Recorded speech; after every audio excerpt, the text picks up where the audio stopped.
Assalamualaikum warahmatullahi wabarakatuh. Kami dari kelompok 2, kelas 12 IPS 1 akan membahas tentang masa pemerintahan Abdurrahman Wahid.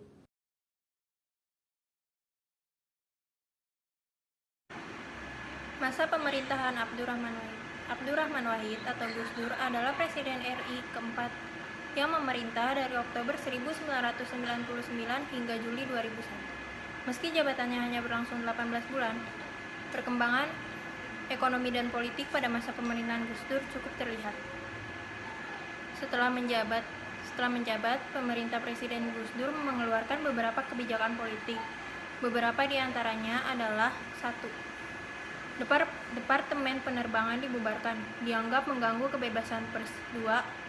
Departemen sosial dibubarkan, dianggap sebagai sarang korupsi. 3. Menyetujui pergantian nama Irian Jaya menjadi Papua pada akhir Desember 1999.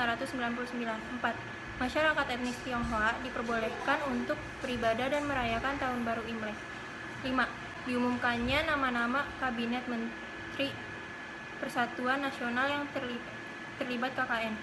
Reformasi terhadap lembaga pemerintahan terjadi secara mengejutkan di awal pemerintahan Gus Dur.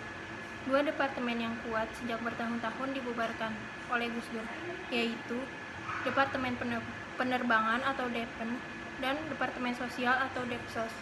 Demikian pula dengan Departemen Pekerjaan Umum yang kemudian diubah menjadi Kementerian Permukiman dan Prasarana Wilayah. Gus Dur memiliki argumen kuat mengenai pembubaran 2 departemen tersebut. Menurutnya, tugas-tugas yang dibebankan kepada Depen dan Depsos mestinya dikerjakan oleh pemerintah daerah sehubung dengan otonomi daerah. Selain itu, persoalan yang menyangkut kewenangan kedua departemen tersebut bisa diatur langsung oleh masyarakat dan bukan lagi dikendalikan pemerintah maupun departemen tersebut. Bagi Gus Dur, rakyat sudah terlalu lama menderita akibat diatur-atur oleh pemerintah, terutama Depen. Sebagaimana kita ketahui, fungsi utama dari Depen adalah sebagai juru bicara dan humas pemerintah. Namun di luar fungsi resmi itu, Depen kerap menjadikan departemen politik dan di bawah koordinasi Menkom Polkam dengan fungsi tersebut. Keberadaan Depen bertentangan dengan arus besar demokrasi. Oleh karena itu, Gus Dur membubarkan lembaga-lembaga tersebut. Selain itu, di era Abdurrahman Wahid yang singkat, sejumlah konflik sosial yang selalu jadi masalah Indonesia berhasil diredam.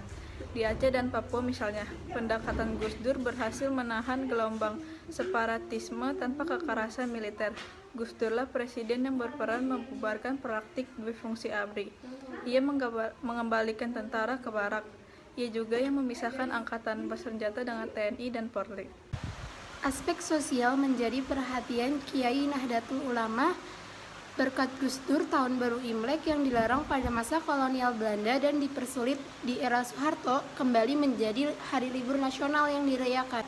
Gus Dur juga sempat memperjuangkan nasib para tahanan politik dan mereka yang selama ini didiskriminasikan akibat pelarangan PKI, meskipun tak berhasil. Bagi para tenaga kerja Indonesia di luar negeri, Gus Dur adalah pahlawan. Bahkan setelah tak menjadi presiden, Gus Dur pun menampung 81 TKI yang dideportasi dari Malaysia di rumahnya di Ciganjur pada 2005. Pada masa pemerintah Gus Dur, kondisi perekonomian Indonesia mulai membaik dibandingkan era sebelumnya, di mana ekonomi Indonesia berada di bawah krisis moneter.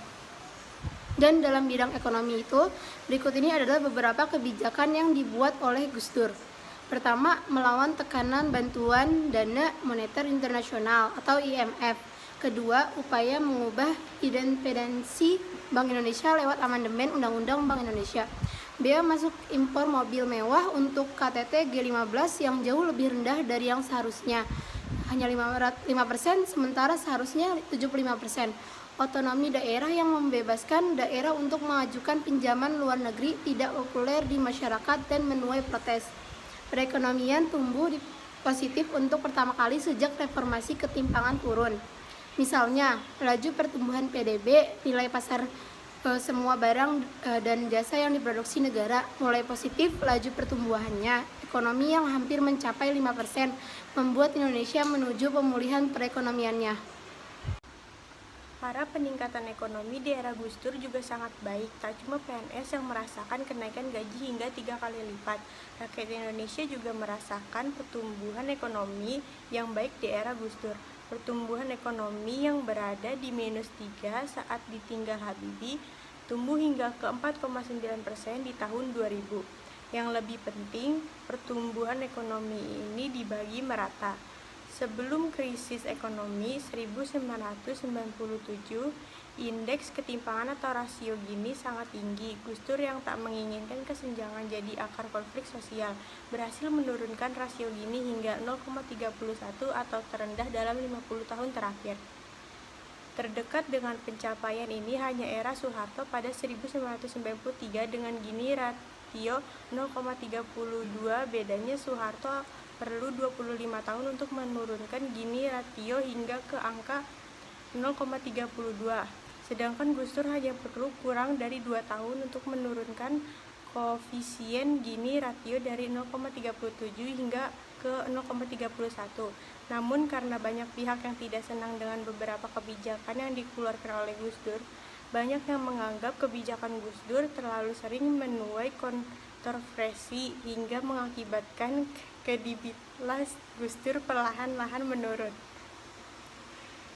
Oleh sebab itu, kepemimpinan Gus Dur tidak berlangsung lama. Ia harus mundur dari jabatannya pada 23 Juli 2001. Puncak jatuhnya itu ketika MPR saat itu dipimpin oleh Amin Rais. Atas usulan DPR mempercepat sidang istimewa MPR. Jadi kesimpulannya adalah di bawah kepemimpinan Gus Dur, meskipun hanya berlangsung selama 18 bulan, Indonesia telah mendapatkan perubahan yang sangat signifikan terhadap politik dan ekonominya, terutama dalam bidang ekonomi dan politik.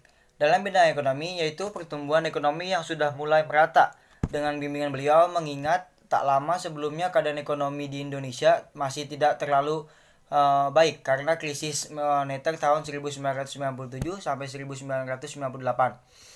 Dan dalam bidang politik, maka salah satunya adalah hak berbicara rakyat, mengingat bahwa Departemen Penerangan dan Departemen Sosial mengatur segala berita yang mengakibatkan lembaga terkerap menjadi departemen politik di bawah koordinasi Menko Polkam dibubarkan. Sekian penjelasan dari kami. Terima kasih atas perhatiannya dan mohon maaf bila ada salah kata dari kami semua. Wassalamualaikum warahmatullahi wabarakatuh.